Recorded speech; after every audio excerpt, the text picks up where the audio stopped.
pessoal bonito aí também. Ok? Pessoal tudo de laranja.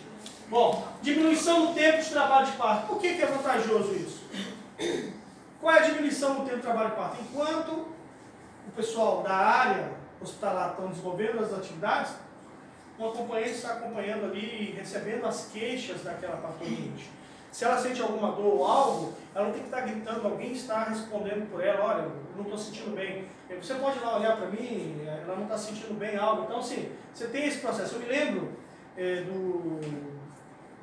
de todos os meus filhos, um quando nasceu estava na mesa do dentista, o outro quando nasceu estava no trânsito, isso foi em São Paulo, os outros. De Parintins eu estava finalizando o curso e o trabalho do Carnaval X em Óbidos, que era o Carnaval de 2010. Em 2010 nós fizemos o Carnaval X e ele nasceu pós-Carnaval praticamente. Quando acabou o último dia do Carnaval, que ia ser quarta-feira de cinzas, eu ia viajar só no sábado. Na quarta-feira mesmo voltei. Quando cheguei quinta-feira de manhã em Parintins, ele comprou a bolsa, nasceu e corri com ele para o hospital. E quando eu cheguei no hospital que é filantrópico, que é o Hospital Padre Colombo.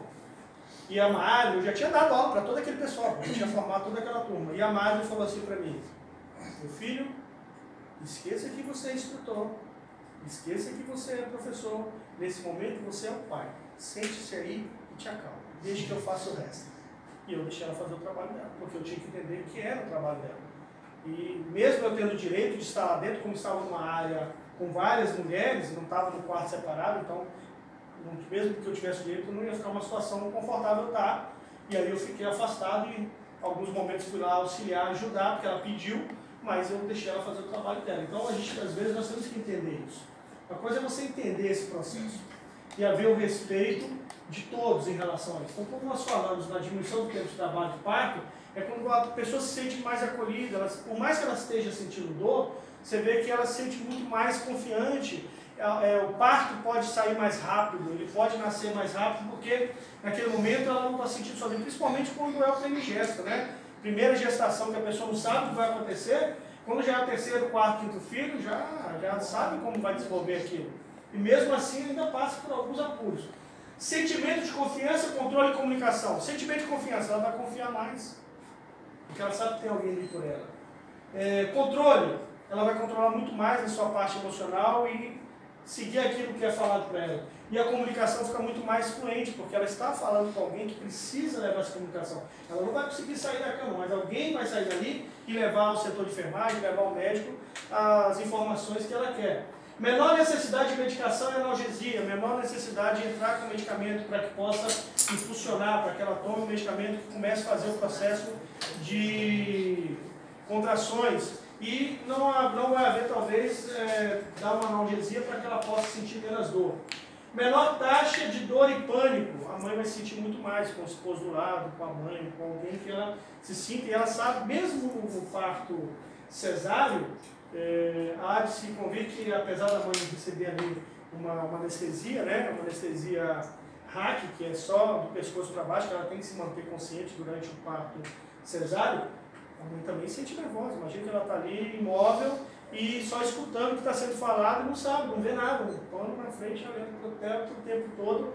E escutar deve ser muito mais agoniante do que ver. E aí você tem também essa facilidade.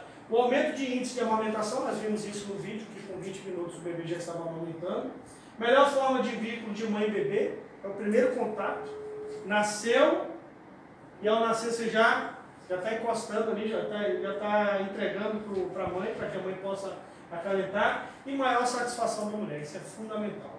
A mulher se sente muito mais bem realizada, então o parto, quando a gente fala em humanização humanitária, né, de humanidade, isso é a questão básica, que é você dar o respeito e essa pessoa possa de fato receber isso aí.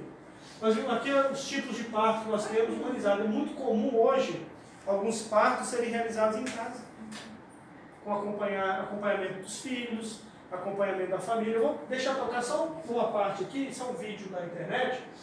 Deixa eu ver aqui, só para vocês terem uma ideia.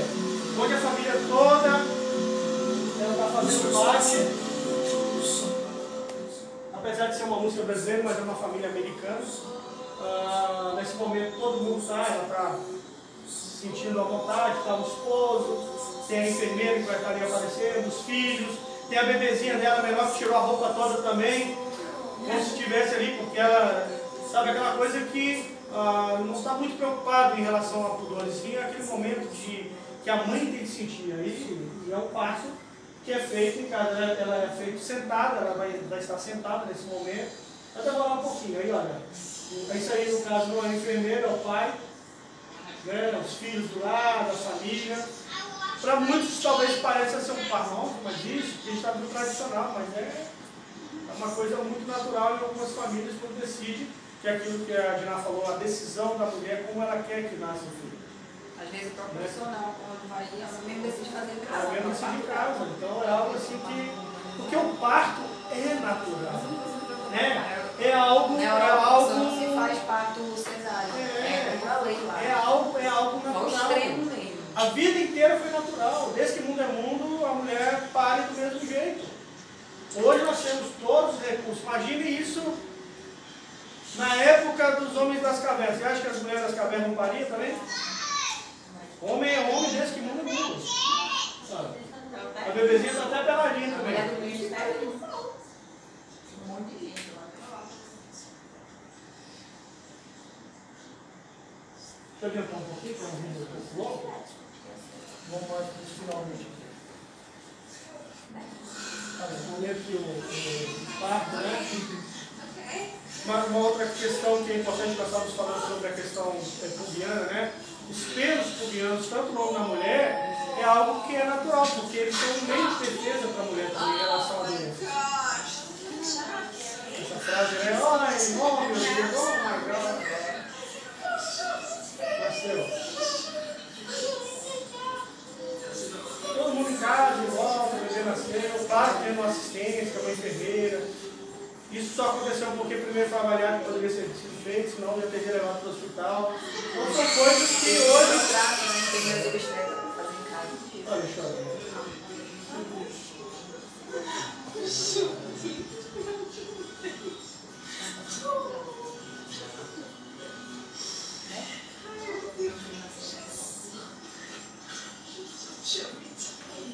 É um momento mágico, né? Eu acho que para a mulher é um momento que, apesar da dor, é um momento único, né? O homem nunca vai sentir a emoção que uma mulher sente de dar a luz ao filho. É algo que é único da mulher. Isso aí não tem, por mais que ele seja homem, meu Deus. A dor mais próxima que nós vamos sentir é se a gente fraturar a pelve.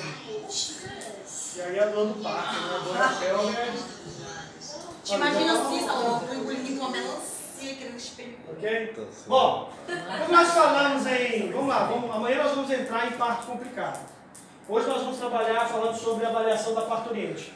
Se eu tenho uma parturiente consciente, a primeira coisa que eu faço, avaliação dirigida, né?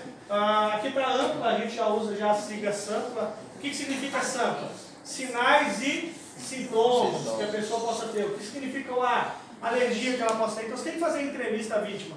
Saber se ela tem alergia a alguma coisa, se ela fez uso de medicamentos, quais são os medicamentos que ela está fazendo, problemas médicos que ela possa ter, líquidos e alimentos que ela ingeriu nas últimas 24 horas, e o ambiente, ou se for sample, o E significa evento. Então, algumas literaturas estão A e outras E, que significa a mesma coisa. Evento ou ambiente é a mesma coisa. Evento significa o ambiente onde se encontra. Então, a palavra poderia estar aqui. Aqui, como está ampla, você vai encontrar em algumas literaturas sampla ou sample.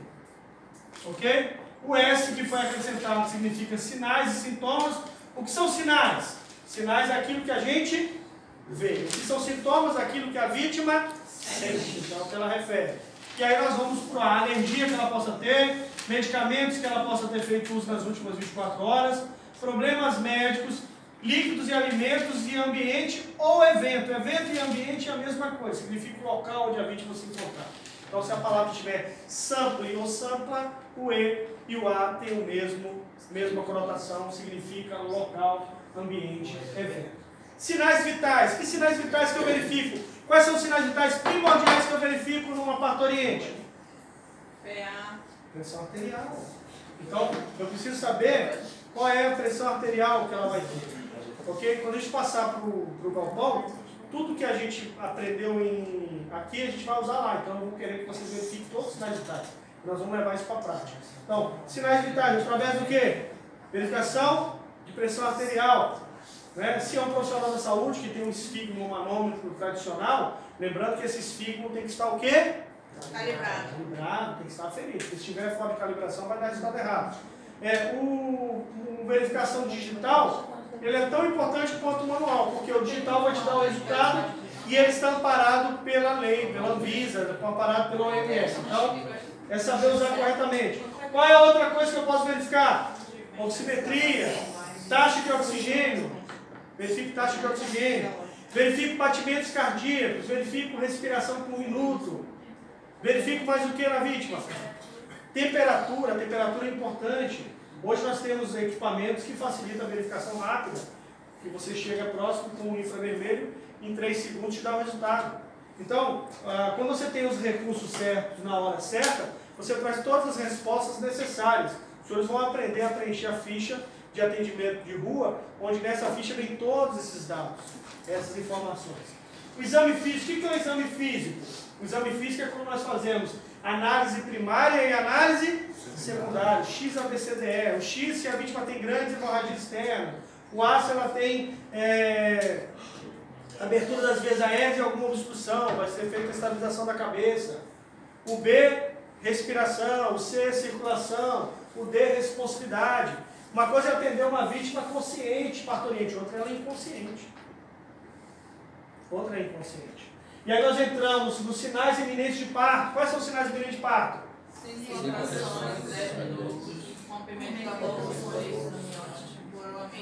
Rolamento da cabeça. Então é isso que nós vamos estar verificando. A partir do momento que a gente verifica isso, nós vamos verificar. Então o AMPLA, né, acrescentando o S ali, que é o SAMPLA, o S significa sinais e sintomas. E o restante é o que nós verificamos. Alergia, medicamentos, problemas médicos, líquidos, alimentos e ambiente ou evento. Próximo passo, temperatura. Já vimos isso em emergências médicas. Né? Temperatura quando é viral, quando é bacterial, quando é hipotermia, quando é hipertermia, hiperpirexia. É importante a gente verificar. Nesse caso aqui está apresentando num termômetro tradicional, mas se você tem um termômetro de infravermelho, ou aquele que você vai pegar a temperatura em tempo real, é muito mais rápido. Você não perde tanto tempo. Mas se não tem, vai usar o tradicional mesmo. Ok? Depois nós vamos para a pressão arterial. Onde eu posso verificar a pressão arterial? Posso verificar tanto nos membros superiores como nos membros inferiores. Eu posso aferir também nos membros inferiores. Uma outra coisa, a gente sempre vai estar verificando os parâmetros. Nós vimos isso em emergências médicas, qual é o parâmetro mínimo e máximo, quando uma temperatura está dentro de um parâmetro normal. Lembrando que o atendimento de rua são parâmetros diferentes em relacionado ao intra-hospitalar. Nós estamos numa situação que pode ser um mal súbito ou um trauma. E um trauma também pode trazer variações. Outra coisa que nós vamos verificar, a saturação de oxigênio. Hoje você tem os oxímetros de bolsa aqui até uns 6 meses atrás, era um absurdo. 6 meses, um ano atrás, comprava isso por 500, depois você compra isso por 80, 70 reais, de fácil acesso, todo mundo tem acesso a isso. São equipamentos que hoje você compra equipamento desse por 180, 160, 120, dependendo do que for, e não é, aqui não, aqui esses equipamentos você compra aqui na Santo Remédio mesmo, você tem todos eles de fácil acesso. Você vai comprar, você tem dentro desde o mais caro, que é o mais sofisticado, que esse custa a faixa de 220 reais, aos mais simples, que custa 80, 70, tudo depende do equipamento que você vai estar usando. Então são equipamentos que vai trazer para você respostas. A questão de verificação de batimentos cardíacos, né, os pontos de verificação, adulto e criança, pulso carotídeo, bebê recém-nascido, pulso braquial. Então dessa forma nós verificamos os batimentos cardíacos. Outra coisa importante, aqui eu já acrescentei, né, o exame físico já com a atualização do PHTLS nona edição, que ainda não saiu nem em português, mas já tem essa atualização. Então nós temos lá, o X destacar grandes hemorragias externas, o A, estabilização de cabeça e verificação de vias aéreas, o B, respiração, o C, circulação, o D, nível de consciência, que é a responsividade da vítima e também verificação das pupilas, o E, expor a vítima e tocar na cabeça aos pés, buscando lesões, fraturas, ferimentos e etc. Isso é o que a gente faz e é o que nós fazemos sempre em qualquer atendimento. Nos sinais eminentes de parto, nós temos então como esses sinais eminentes 5 contrações, 10 minutos, rompimento da bolsa e coroamento da cabeça. Esse é o processo. Iniciamento das contrações, como o bebê vai se ajustar no canal para a saída desse feto e aí, no final, a dectação da placenta. Né? O que é dectação? É a expulsão da placenta ao final do nascimento. Então, primeiro você tem o nascimento do feto, e depois você vem a dectação, e essa dectação ela tem que ser natural. Ela pode acontecer de que maneira? Logo em seguida, ou demorar até quantos minutos? 40 minutos, em média. Tudo bem? Algumas coisas que podem acontecer em relação a isso, olha aí os sinais de iminente parto, como que o bebê passa. Outra coisa interessante, que ali você vê claramente, a gente costuma ver os mais idosos falar assim, olha, cuidado com a moleira do bebê, que está aberta. De fato, há sim uma abertura. Porque quando ele passa para o canal vaginal, há a acomodação e o encolhimento, quer dizer, a aproximação das calotas do crânio, fazendo com que diminua o tamanho para que ele possa passar de fato no canal vaginal, no canal de nascimento. Então, é aquela questão de que a abertura da moleira, que a gente ouve falar, de fato há essa abertura, porque isso aí vai haver a classificação ao longo do tempo. Tanto é que um bebezinho, 85% da energia dele é levado para a cabeça, levado para o cérebro, porque o cérebro vai estar em formação, gerando todas as informações demais do restante do corpo. Então, ele gera muito mais energia relacionada ao quê? Relacionada ao cérebro. Tudo bem? A avaliação da parturiente inconsciente. Qual a diferença do consciente para o inconsciente?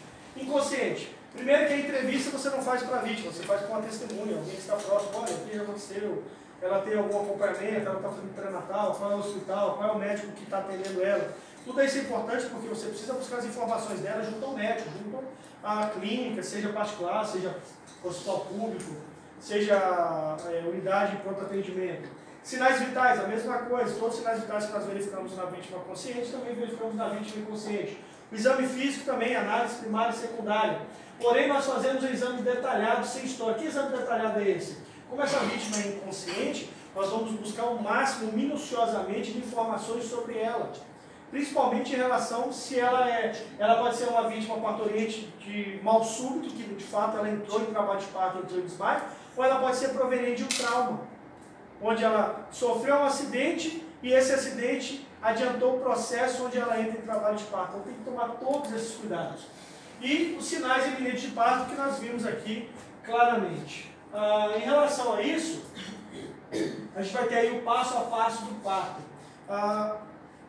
Nós tivemos em suporte base de vida compressões cardíacas, né? Inclusive na aula anterior com a Suzeli me trouxe uma questão, né, Suzeli, em relação de como seria feito o procedimento em uma mãe parturiente que entrasse em trabalho de parto, que tivesse parturiente e tivesse uma parada cardiorrespiratória. Então, a situação, se você vai trabalhar com uma gestante, que ela já está no processo, onde ela pode ter aí uma pressão aortocava. O que é a ortocava? A ortocava é quando o feto está pressionando a artéria, a aorta, e ao mesmo tempo a veia cava, não deixando nem ir sangue para o corpo e muito menos retornar para o coração, fazendo essa dificuldade de troca gasosa. Nós, como profissionais, eu digo para vocês o seguinte, o protocolo da RA diz que, de fato, você precisa fazer um deslocamento lateral para o lado esquerdo, então o lado esquerdo da mãe é esse, onde você vai fazer um deslocamento, enquanto alguém está fazendo a compressão, alguém vai deslocar o feto de cima da aorta e da veia cava para que facilite a oxigenação, essa oxigenação da mãe e ao mesmo tempo a oxigenação do feto. Mas isso é algo que tem que ser feito com muito cuidado. Por que com muito cuidado? Porque não é chegar e puxar e trazer a barriga da mãe, não. O que você vai fazer? Se o bebê está aqui, você vai deslocar, se você pegar no teu ventre, você vai trazer o bebê e deslocar ele lentamente para o lado esquerdo para que diminua-se a pressão sobre a artéria aorta e a veia cava para que na hora das compressões haja essa circulação sanguínea. Então é algo assim que se você tem uma parturiente numa situação como essa, o quanto antes você chegar com ela no hospital, melhor, para que seja feito esse procedimento intra-hospitalar. Mas se você está num ambiente que você precisa iniciar as compressões, aciona-se rapidamente o suporte básico ou avançado. No caso do SAMU, se você tiver uma parturiente em trabalho de parto e que entrou em parada cardio, quem tem que chegar ali é uma unidade de suporte avançada, uma USA. Não vai chegar ali uma USB com técnicos e enfermeiros, vai ter que chegar um médico, vai ter que chegar alguém para tomar um procedimento rápido. Nossa função é manter a vítima viva. Então, esse posicionamento pode ser feito? Pode, desde que você seja preparado para isso, desde que você seja treinado. Então, quando vocês forem assumir, por exemplo, alguma ação, trabalhar em alguma instituição, que seja especificamente em remoção, em transporte ou em outra, essas instituições elas precisam trazer a vocês o conhecimento e treinamento para isso. O SAMU tem dentro dele o setor de formação. Você faz um curso aqui de formação de socorrista. Quando você entra para o SAMU, eles têm os centros de treinamento deles que vão agregar mais conhecimento na prática que você vai desenvolver, que é como tem que ser feito de acordo com os procedimentos internos. Então, há empresas que elas trabalham sobre isso, elas desenvolvem isso, elas buscam esse conhecimento. Então, normalmente, quando se há essa situação, sugere-se que quem possa fazer esse deslocamento seja um profissional da saúde, que tenha maior conhecimento. Se você chega e fala, olha, você vai ter que deslocar a barriga da mãe, aí o cara chega afoito, um bombeiro ou qualquer outro, ele vai fazer o quê? Ele vai puxar e ao invés dele talvez liberar para que a mãe possa ter a liberação das compressões cardíacas e oxigenar, talvez naquele deslocamento ele possa também lesionar o feto internamente. Então é algo que tem que ser muito cuidadoso, é algo que tem que... Eu torço que vocês nunca peguem uma parada cardíaca com uma parturiente. Mas se isso houver, eu sugiro vocês que façam o melhor. Coloque ela numa prancha e mantenha ela num ângulo de 15 graus. Tá? Prender ela normalmente, né? Não em cima do abdômen, abdômen livre. E quando você coloca uma prancha no ângulo de 15 graus, é isso aqui que você faz. Isso aqui é um ângulo de 15 graus. Se você colocou no ângulo de 15 graus, onde você está jogando para o lado esquerdo, significa que esse ângulo, automaticamente por queda de gravidade, naturalmente o que você vai deslocar de cima da veia da aorta e da artéria? O feto. E inicie-se as compressões com a vítima sobre uma prancha lateralizada mesmo, para que você faça o bombeamento. Evite muito deslocar o feto, porque de repente a mãe pode não sobreviver. E aí o fato de você ter deslocado, pode ser que seja feita uma exumação ou algo, e vai descobrir que o bebê está com hematomas internos, porque alguém, e até você provar que focinho de porco na tomada, você pode responder por isso. Compreenderam o que eu falei? As decisões são suas. Pode ser feito? Pode ser feito. Tá certo? Eu sugiro vocês colocarem a prancha no ângulo de 15 graus. E nesse momento, automaticamente o que vai acontecer? A barriga da mãe vai se deslocar para o lado esquerdo. E você ajoelhado do mesmo jeito, porém você vai fazer as compressões não na posição natural, que seria em decúbito dorsal, mas lateralizado, bombeando o sangue, fazendo com que essa mãe tenha ventilação, caso você tenha um BVM, que é importante, e ao mesmo tempo você comprime o coração. Não há outra forma, se você é um profissional da saúde, ou outras pessoas que tenham conhecimento, porque normalmente quando você faz, aí eu sugiro vocês fazerem, inclusive, especialização em obstetrícia ou algo parecido, porque lá você aprende tudo isso. Tá? Mas aí você está habilitado para isso e você tem essa facilidade. Quando a gente chega no AHA e a gente verifica a informação, lá não está dizendo que ele é para qualquer pessoa ser desenvolvido. Então, normalmente, quando nós trabalhamos com isso, quem é o responsável pelo atendimento máximo em relação a isso? Profissionais da saúde. Então, esses profissionais precisam ser preparados para isso. Tudo bem? Alguma dúvida quanto a isso? Eu vou assumir, para mim, riscos e responsabilidades que não me competem? Não. Posso fazer? Posso desenvolver? Posso. Mas desde que eu tenha certeza do que eu estou fazendo. E assumo. Então, se eu falo, se alguém sabe fazer a compressão, então eu falo, olha, Suzy, venha fazer a compressão que eu vou deslocar o osso. E peço que alguém grave. Sabe um segredo que eu vou dizer para vocês hoje? Todo atendimento que vocês fizerem, peça alguém grave, que alguém filme. Eu não sei se vocês viram que eu ando sempre com uma câmera em cima do meu capacete. Isso não é para me aparecer não, é porque direto eu estou na rua no trânsito com moto. Quando eu pegar um acidente, eu estou gravando o que eu estou fazendo. E eu estou gravando o que as pessoas em minha volta estão falando. Significa que eu estou protegendo a mim mesmo. Porque na hora que estiver ali vai aparecer o que eu fiz. É algo que eu estou. E hoje é muito comum. Você vai ver muito hoje em alguns centros profissionais do bombeiro, do SAMU, trabalhando com câmeras GoPro.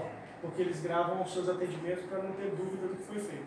Alguns já gravam para guardar para si todo o atendimento e ter aquilo como próprio, porque você não sabe o que pode ser feito. Porque as pessoas podem vir a querer cobrar ou dizer que você fez algo errado ou não, então você precisa se proteger. Palavras perde ao vento. O que vale é o documento. Não tem hoje, porque se você não fizer, alguém com certeza vai fazer. E todo mundo vai estar filmando o que você vai estar fazendo. Todos. Pode olhar, que se você estiver no atendimento, você vai ver 10 pessoas segurando o telefone, mas não vai ter ninguém auxiliando você para atender a vida. Só vai ter gente falando. Tá errado. Então, assim, é um trabalho que tem que gostar. Tudo bem? Vou passar passo a passo agora, apague a luz, vou passar passo a passo. Ao final desse passo a passo, eu finalizo a aula de hoje. Tudo bem? Alexandre.